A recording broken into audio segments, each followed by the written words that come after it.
Hello everyone, welcome to अध्ययन अध्यापन। मैं निभा आप सभी का बहुत बहुत स्वागत करती हूं और आशा करती हूं कि आप सभी शिक्षकगण सुखी व स्वस्थ होंगे।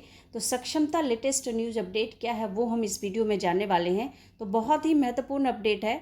तो जिन भी शिक्षकों ने सक्षमता पास कर लिया है, यानी 1,87,000 जितने भी शिक्षक हैं, उनका काउंसलिंग का शेड्यूल फाइनली जारी कर दिया गया है। तो अगर आप में से बहुत सारे शिक्षकों ने शेड्यूल देख लिया है तो बहुत अच्छी बात है। फिर भी बहुत ही महत्वपूर्ण अपडेट है, इस वीडियो को देखना आप लोगों के लिए महत्वपूर्ण हो सकता है। और जिन्होंने अभी तक शेड्यूल नहीं देखा है तो वो भी देख सकते हैं। किस दिन किसका काउंसलिंग होना है वो भी हम इस वीडियो में अच्छे से जान लेंगे।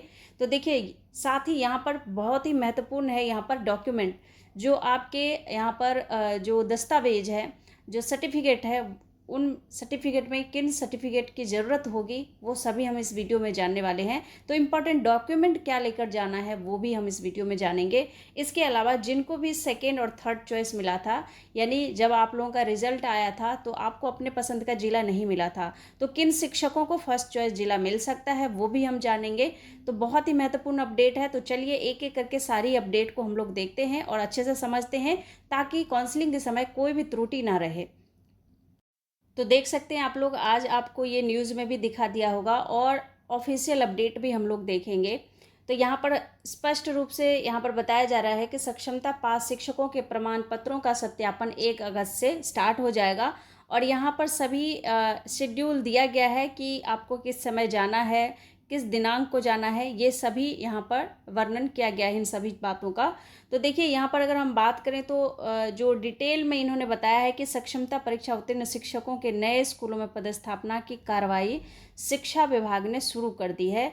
और इसी क्रम में इन शिक्षकों के प्रमाण पत्रों के सत्यापन 1 अगस्त से शुरू करने का विभाग ने निर्णय लिया है। विभाग ने इस संबंध में मंगलवार को निर्देश जारी कर दिया। शिक्षकों को प्रमाण पत्र के सत्यापन के लिए उन्हें बिहार बोर्ड के द्वारा जो आवंटित जिले के डीआरसीसी केंद्र में उपस्थित होना होगा। तो ये तो आप लोगों को पता है, ये आप सभी को डीआरसीसी केंद्र में उपस्थित होना होगा। और कौन शिक्षक किस दिन उपस्थित होंगे इसका निर्धारण मुख्यालय के स्तर से किया जाएगा। तो ये सारी जानकारी आपको दे दिया जाएगा और इसकी सूचना विभागीय वेबसाइट पर उपलब्ध होगा। ठीक है, तो ये विभागीय वेबसाइट पर सारी जानकारी आपको दे दी जाएगी और साथ ही इसकी सूचना संबंधित शिक्षकों को भी दी जाएगी। यानी जिस दिन आपको अपने कागजातों का सत्यापन करने के लिए जाना है वो जानकारी आपको ईमेल हो या फिर फ़ोन नंबर हो, मैसेज हो, इन सब के थ्रू आपको भी दिया जाएगा।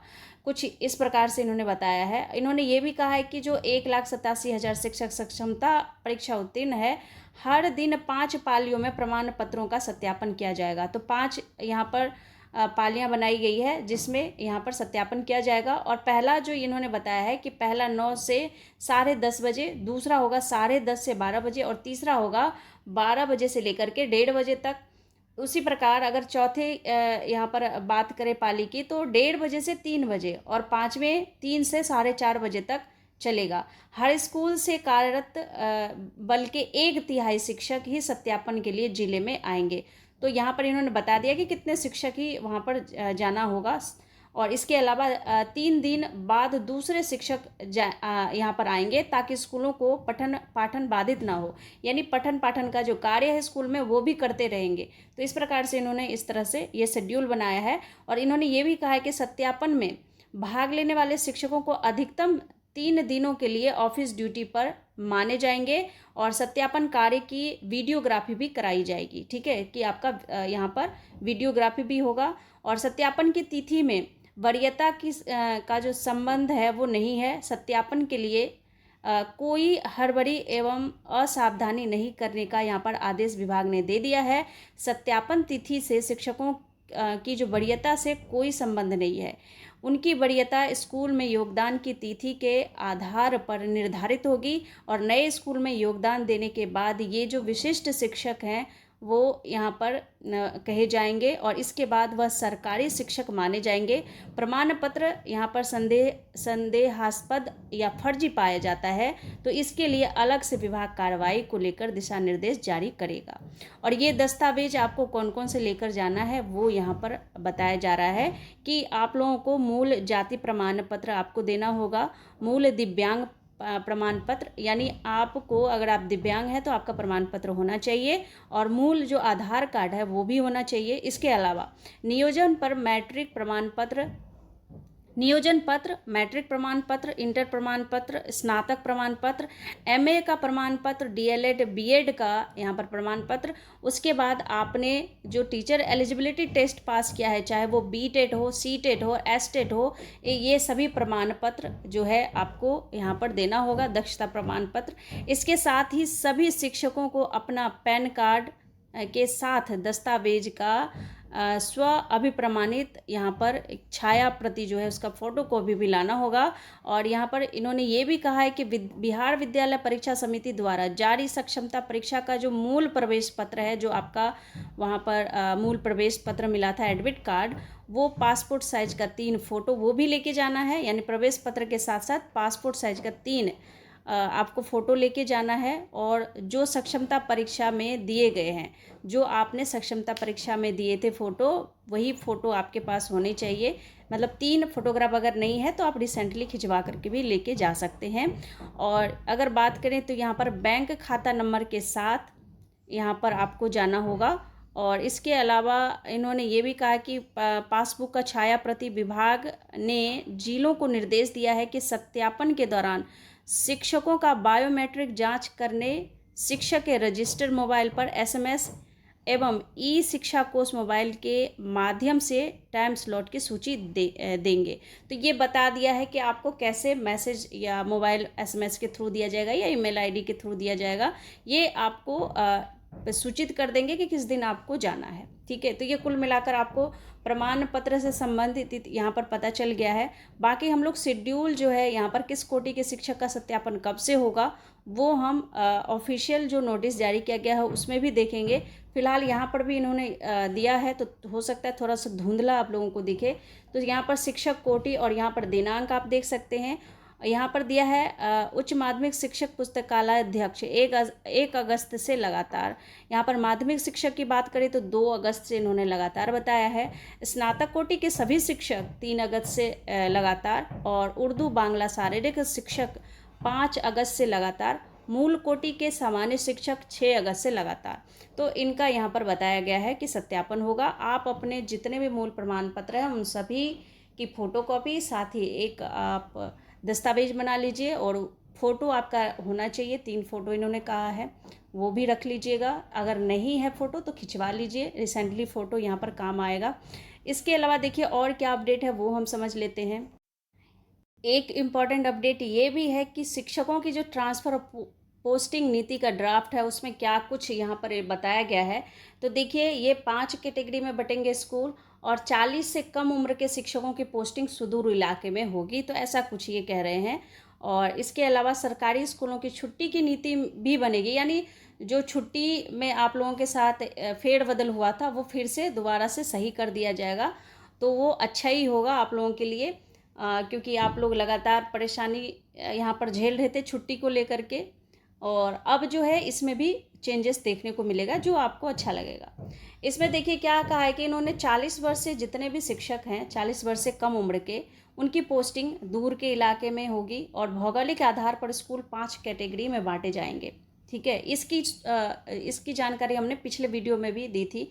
और यहाँ पर देखिए तो इसी आधार पर ट्रांसफ़र पोस्टिंग होगी। असाध्य रोग से, अगर किसी को असाध्य रोग से अगर कोई शिक्षक पीड़ित है तो वे शिक्षक दंपति को राहत मिलेगी, और दिव्यांग एवं महिला शिक्षकों को भी प्राथमिकता दी जाएगी। तो यहाँ पर मैंने आपको पहले भी 2 दिन पहले जो हम लोगों ने वीडियो देखा था उसमें मैंने यही सब चीज़ें बताई थी आपको।